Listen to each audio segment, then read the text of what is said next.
So, welcome to the first Health and Safety podcast from Safety Services New Brunswick. My name is Perley Brewer, and I will be your host.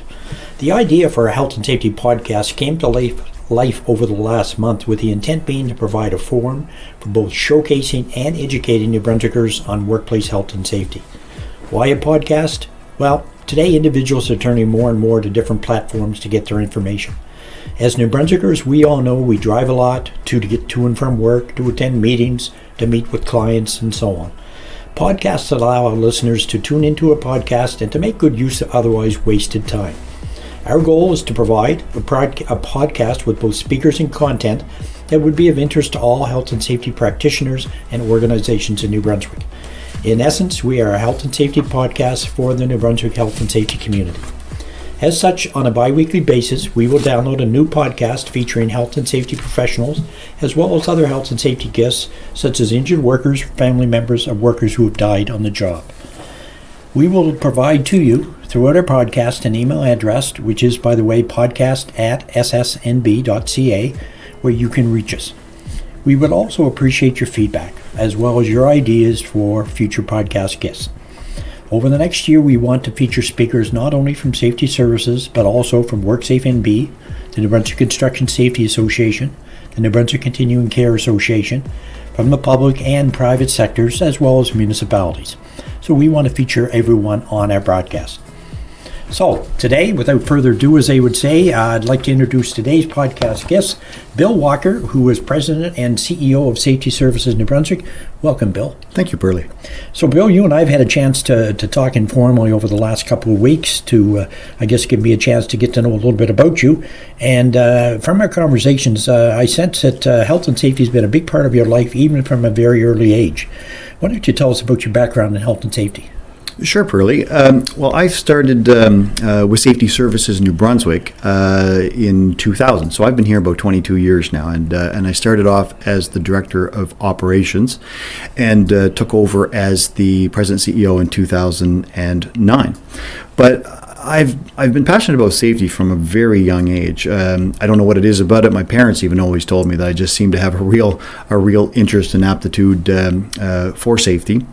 And when I started my first job in the late 80s, working for a printing company, and the company used a lot of heaters and to cure inks and that sort of thing. And because it was so hot in that environment, I tended to, we all did, wore cut off shorts and flip flops, that type of thing. And we would, work with various different types of solvents and chemicals and inks, that sort of thing. And I recall that one day, out of the blue, somebody showed up with all this personal protective equipment gear to wear, including things like respirators and aprons. Rubber boots, rubber gloves that went up to our elbows, safety goggles, that sort of thing.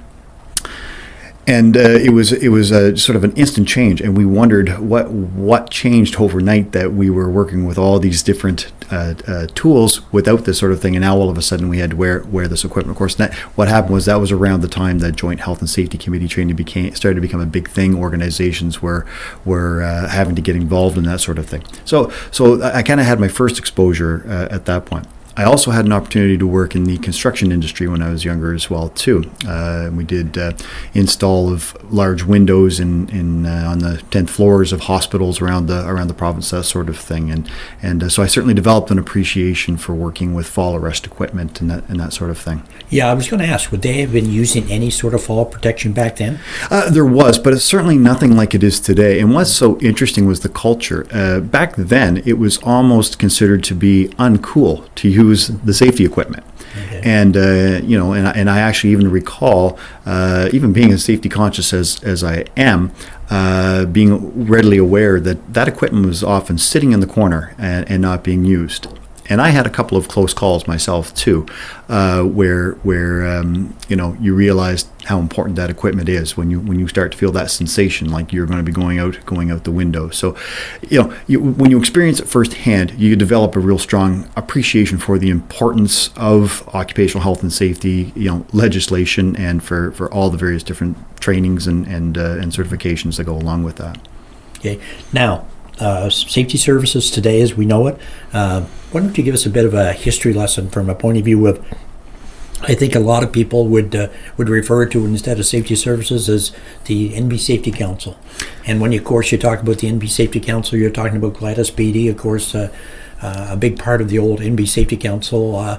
To give us a bit of a history lesson for folks listening that maybe haven't come across your organization. Absolutely. Yeah, the organization was officially incorporated in 1967, and yes, it was Gladys E. Beatty who was the driving force behind the NB Safety Council at the time. And it was largely a lobbying organization at the time. Gladys was very big on lobbying, in particular, seatbelt legislation. That was back before, it's all very second nature now to think of that sort of thing. But that came from people lobbying for that type of legislation. So Gladys was very big on that.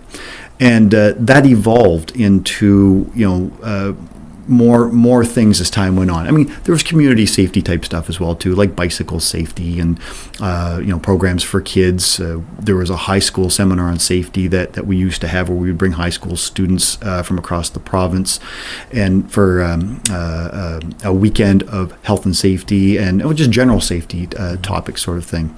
And actually, as a point of interest, I learned years later after meeting my wife that she had actually attended that conference as well too. We came across her certificate of participation from that event, so that was kind of an interesting point. But yeah, the organization evolved into defensive driver training back in the early 70s. We got into motorcycle training, back in the early 70s as well too. I think 1974 actually was the first motorcycle training course that we offered.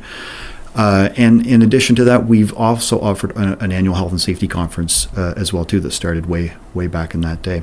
And the organization back then is very different than it is today. It was almost exclusively volunteer based back then. I mean, we had a board of directors, and Gladys would, from the stories that I've been told, would volunteer the instructors or the board members where they were going to go and instruct certain defensive driving courses back in the day. And then she was quite a character from what I understand, and a real strong personality, and being a woman in that day and age as well too. She was a force to be reckoned with. So certainly a big advocate when it comes to health and safety. Absolutely. Big time. Absolutely, yes. Now, you're called Safety Services New Brunswick now, and I gather there are similar organizations across Canada with the same title. What's your relationship to those other organizations? Do you share materials? Do you get together? Do you share new ideas? What's your relationship there? We do. The relationship has always existed, I would say, because most of the safety organizations, or the safety councils, I guess as we would call them, all came to be roughly around the same time. Give or take 10 years or so, but most of them right around that same time as us in the late 60s. And we've all evolved in very much the same way, from sort of being lobby organizations and community safety organizations into the businesses that we're operating today. So our relationship started off informal, but there was always value with it. Now, in 2008, we actually partnered together, and we actually incorporated an organization called Safety Services Canada, Canadian Association of Provincial Safety Councils. Bit of a long title. We go by the name Safety Services Canada now, but it was for the purpose of developing some national programs together, and always for sharing best practices and resources. It's a very, very valuable resource to our organization in New Brunswick and the others as well too. And I will say, as far as some of the national programs went, we had some challenges with it, just because of the fact there were so many unique differences from one province to the other as far as legislation and regulations were concerned. It was very difficult to come up with a standardized program. Some legislations call for one-day programs, some are two-day programs. It just didn't work. So we've moved away from national programs, but we still meet on a monthly basis. service, and it's very worthwhile. We really share a lot of resources and information with each other. Now, what kind of interaction would you have with safety services? I know Nova Scotia has an organization similar. Does PEI have a safety services? There was one many years ago, but again, because of PEI and the population base that it is, it's really hard to sustain a permanent organization like that. So, as such, we service PEI from New Brunswick and Nova Scotia. It's sort of a shared effort. And safety services, I will say, I mean, in addition to Safety Services Canada, we actually have Safety Services Atlantic. It's not formally incorporated. It's really a partnership that we have. And we do, Nova Scotia and New Brunswick, we share a lot of resources together. And we do all the motorcycle training in PEI, for example. Nova Scotia does some of the occupational health and safety training over on the island. Now, a couple things you've mentioned I want to talk more about. You mentioned conference. You used to hold a conference. COVID, I assume, probably affected that, same as it did everyone else. Absolutely, yeah. The COVID, we didn't know what we were going to do with our conference when COVID hit. In fact, we were all in the same boat. Most of us across the country all offer safety conferences as well too.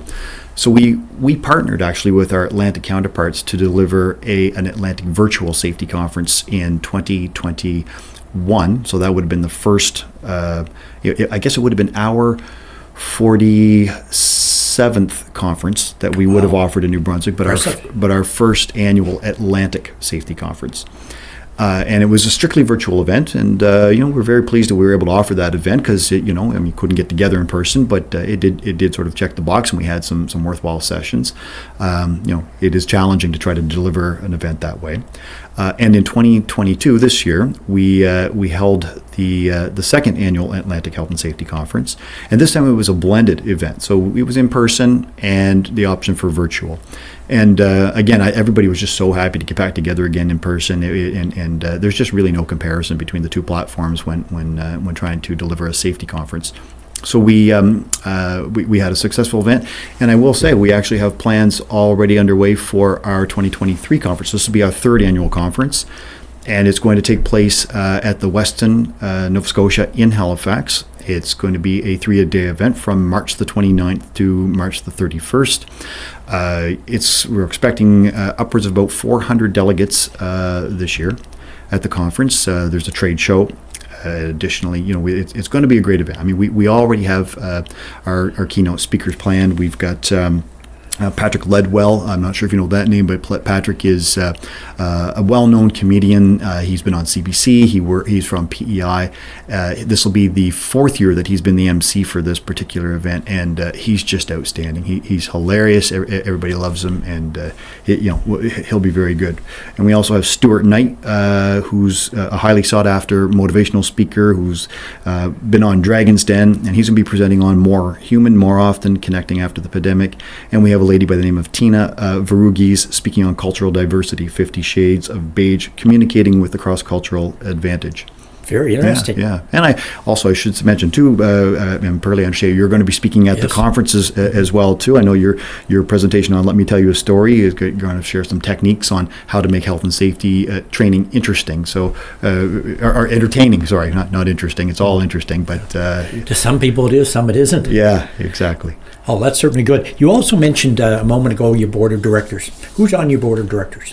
We've got an awesome group of people on our board of directors. We have representation from industry, the manufacturing sector, municipalities. We have representation from WorkSafe New Brunswick, the utilities, provincial government, Irving Group of companies. We have police and enforcement agencies. We have other non-for-profits, first aid, some other safety organizations. Many of the top safety professionals across the province, are part of our organization and at the board level as well too. So a very broad board. Absolutely. Lots of experience. Yes. Okay, I took the opportunity here a couple of weeks ago to go over your website and just to get a better sense of exactly what you offer for programming and so on. And for folks that haven't had a chance, check out the website. It's organized around really 3 main themes or business lines: motorcycle safety, workplace health and safety, and road safety. These are, I guess you might call your three core business areas. Let's start off by talking about road safety. What all would be included in your road safety programming? Well, for road safety, we have a number of different programs. We have the motorcycle program, which is probably what we're best known for. We also have defensive driving. We offer our professional driver improvement course. We have safe backing, winter driving, 55 Alive. We do all the school bus driver training in the province. We have courses like pilot, escort driver. There's quite a variety of different programs that we offer. Now, beside motorcycle safety, which I know is one of your core programs, what would be probably your next most popular program? I'd say it's probably the school bus driver training program. It is a contract that we have with the Department of Education to deliver all that training. So that the course exists for that purpose. But other than that, I would say probably our DDC and PDIC courses would be the next. Okay. Road safety. Motorcycle safety, I guess you could say we're the old NB Safety Council. When did you move into occupational health and safety? In occupational safety, we moved that into probably the mid 80s was when that started to become popular. It was, there was more of a focus on occupational health and safety at the time. I mean, I mentioned my story about working in the printing company when all of a sudden the PPE just showed up out of nowhere. That's when OHS legislation started to become more of a thing. So there was definitely a movement in that area. Now, I was looking on your website, and one point I came across a list of all the different courses that you offer. And wow, it amazed me. There's such a variety there. There is probably 30, 40 different courses. What are some of the courses for folks that maybe haven't had the opportunity to check out your website? Sure. Truly, I mean, there's probably about 80 to 100 different courses that we kind of have in our list of courses. We don't put them all out there because they're not courses that we necessarily deliver every day, but we have a lot of courses that they're popular for a while, and then sometimes they may not be. But included in that list would be the arboricultural electrical safety course, otherwise known as the Green Guard course. That's a course where we teach people to work in close proximity to high voltage power lines. That's actually a program that we're named in the legislation as the standard for that training. We also offer Canada Labour Code, chainsaw safety, confined space entry, crane and rigging, traffic control person, due diligence, fall arrest, joint health and safety committee training, which has been become a very popular course for us. Where WorkSafe New Brunswick has turned that over to the private sector for an approved provider basis. Lockout, tagout, supervisory development, the transportation of dangerous goods, WIM. There's a long list of courses, as you mentioned. Now, what length would those courses be? They vary. Some of them are half day. Some courses are full day, 2-day courses. When you're talking about our practical loss control leadership course, it's a longer course that is multiple days and sometimes over a period of a couple of months as well too. Now, when I look at your topics, 80 some topics. How do you ever go about to get instructors to be able to respond to a client that wants maybe one of those topics that not very popular? Sorry, how would you make out getting instructors to be able to respond to those kind of topics? To the specific, or like the an instructor, a client wants perhaps gives you a call up and says, "Look, I want a course. Or I need a course on ATV safety." How do you go about to get an instructor for that? Oh, I see. Okay. Well, we have a strong instructor base in our organization. I mean, it is a challenge trying to find the right people. It takes a lot of time and effort into recruiting those. But I mean, our staff. A client would contact us here at the office, and we would coordinate the course for them and match them up with the appropriate instructor. Okay. Now, membership program. I notice you have a membership program. Could you tell us how that works? Sure. We have approximately 100 members at our organization at any given time. It varies from one year to the next. Largely, in this day and age, members become members for the purpose of receiving discounts on our training. But in addition to that, organizations do have the opportunity to participate on our board of directors, or I should say our board of directors selects members from the membership. So there's that opportunity. And additionally, members can have the opportunity to vote at, on matters at our annual general meeting or at any special general meetings that we would have. Now, I noticed from your website, you have a program that you've been offering called Safety Start. You want to tell us a little bit about that program? Yeah, Safety Start, we're really proud of the Safety Start program. It's been around now for about 20 years since it first launched. It first started in the late 90s. In fact, I think the program was called Partnership 2000 initially. And the idea was to develop a program to provide youth with occupational health and safety training, as well as first aid training, because of the statistics that we were seeing showed that there was a high rate of incidence amongst that demographic in the workplace sector. And so in 2002, we received some funding to be able to deliver that program. It wasn't funding, I should say. It was really a contract that we had with the Department of Post-Secondary Education, Training and Labor to provide training to youth. It was largely in the high schools, community colleges, universities, but really if you met the age requirement, you would qualify for the program. And the program really consists of day one is occupational health and safety, deals with workplace or OHS orientation.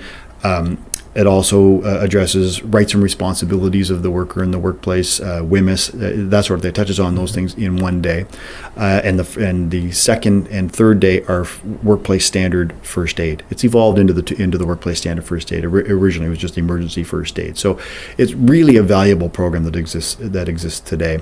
And I would also say too that one of the things that's unique about the Safety Start program is there was an independent evaluation conducted on that program back in 2008. Now, it is a while ago, I recognize that. But what was so interesting is that there's no other program like Safety Start that exists in the country. All my counterparts across the country are envious of this program. They've all tried to get that off the ground. We've shared resources for them to be able to do that. But New Brunswick has been very committed to this program over the years. So this evaluation that I'm referencing actually showed that there was a direct correlation in the reduction of incidents amongst that demographic for those that were exposed to the program in comparison with those that weren't. So even though the data might be a little older now, it's still relevant and the only reference out there that we can show. So it's been a very good program for now, Brunswick. I gather from folks I've talked to, the audience that you offer that program to has changed over the years? It has changed some, yeah. And originally, it was focused on 15-year-olds to 29-year-olds. So that was sort of the youth demographic. It has evolved more into working with people who are looking to re-enter the workforce. People who've been out of the workforce for whatever reason. They're case managed by employment counselors through Working NB or through post-secondary education, training and labor. It's largely a lot of the same people that we would have dealt with in the schools. They're just at a different point or in different circumstances than they would have been in the high school. Good news is, we've been having conversations with Working NB about the possibility of moving back into the high schools and that youth demographic as well. Now, have you been involved at all in, we see a lot of media coverage of training being provided to new Canadians, for example. Have you been involved as an organization in providing any kind of training to new Canadians?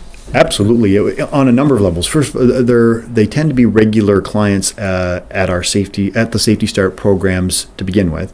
So we see a lot of them there. But we also have some other, we call it the Skills Launch program. That's done largely with newcomers to Canada, and it's not just Safety Start. There's other courses that we offer as part of that as well too. WMIS and fire safety, food safety as well too.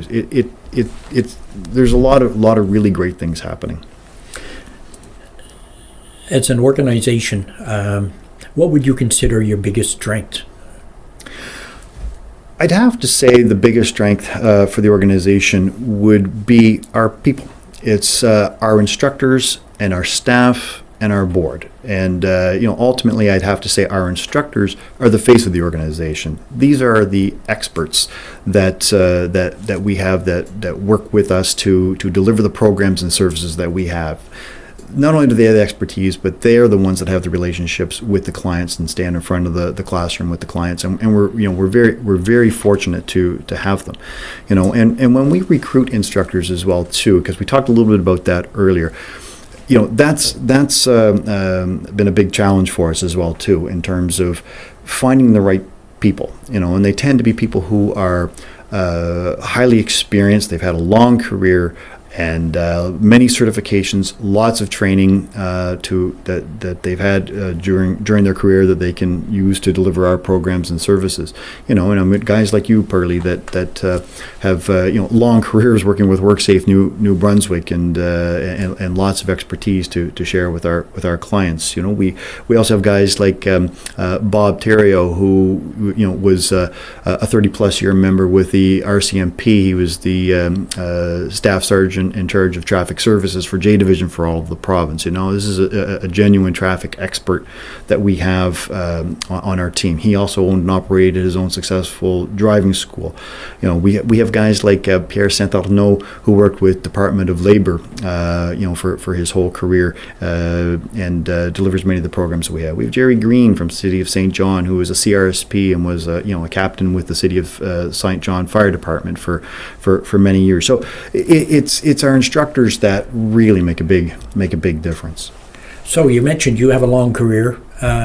If you were to look back at your career, is there any one time or one initiative or one effort that you'd look back on and say that you're particularly proud of, or something that really stands out if you were to sort of look back and say, hey, I'm really glad I did that, or really proud of what I was able to achieve there? As odd as it sounds, I'd have to say it's been the sustainability of the organization. When I came into the organization, there was very challenging times in the safety world. It was demand for training was kind of at a low point.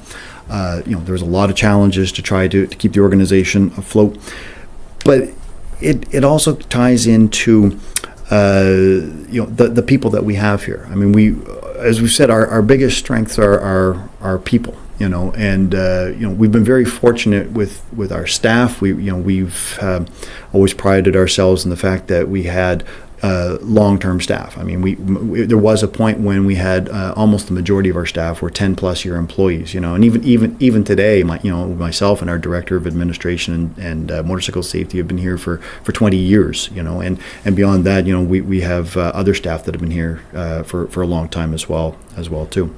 Well, thank you very much, Bill, for agreeing to come in and talk to us today. Appreciate it very much.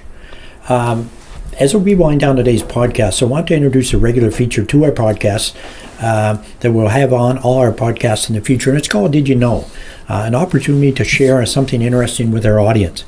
Today's Did You Know? And Bill mentioned this actually, since the Safety Start program was introduced 22 years ago, over 50,000 participants have completed the 3-day program. Quite an achievement for Safety Services, who coordinate the program, and for the 3 other partners, ASHCAT, St. John Ambulance, Red Cross, as well as, of course, Safety Services, who also are involved in the delivery of the program. Certainly kudos to all those organizations. Anytime that you can talk about reaching over 50,000 young people in our province with a message of health and safety certainly deserves a big congratulations. As mentioned earlier in our podcast, we would appreciate your feedback on today's podcast, as well as your ideas for future podcast guests. You can reach us at any time at podcast@ssnb.ca. In closing, I would like to take the opportunity to thank our executive producer, Mark Daigle, for his technical assistance.